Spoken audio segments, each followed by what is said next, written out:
Beautiful souls, let me ask you this. Have you ever been in a situation where as though um, you might told your child they couldn't do something and they go do it anyway, and you know that they're going to, and you know they're going to come right back and explain to you how they wish they didn't do what you told them not to do?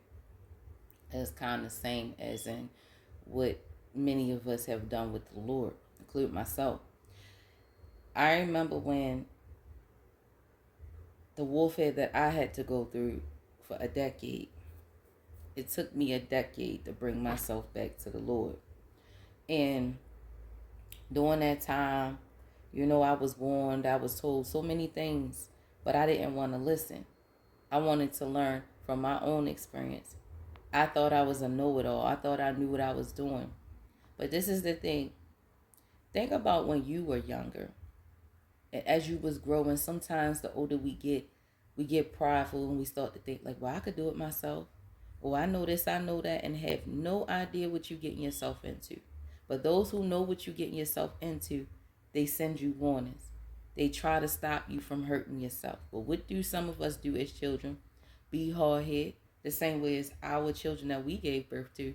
Be hard headed, and then they gotta come back for your help. Think about those people who have a hard time fending for themselves and they always run back to their mother. They always run back to their father, their grandmother, whoever. It's the same situation that we do with the Lord. And it's wrong. You know, it's all about obedience. And in my disobedience, I am learning this. That, you know, when the Lord gives you a warning, if he tells you no, you can't have something, you can't do something, believe that and trust that and accept that answer. Don't go out and seek the things that is forbidden for you. Don't go out seeking the things when there's so many warnings and red flags around you telling you no, because you don't know what you're dealing with.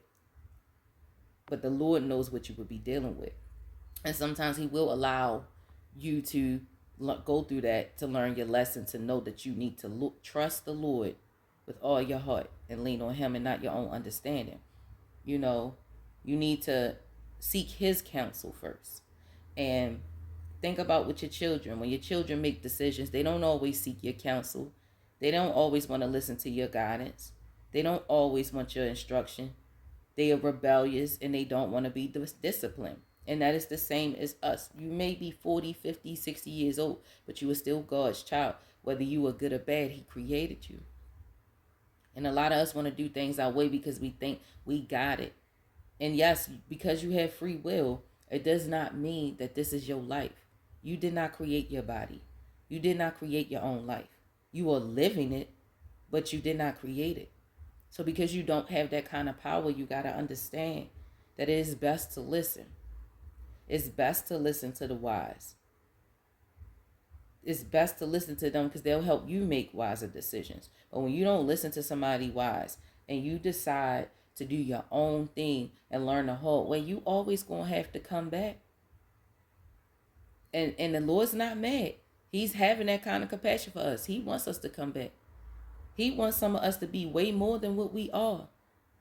But because some of us don't ever reach those potentials because we let the things in life keep us down, he's still going to bless you. Just not maybe get your full blessing, but he still will bless you. But only if you hearken to him, if you listen to him, if you obey him, if you come back to him. But if you do none of these things, you will miss out on that blessing.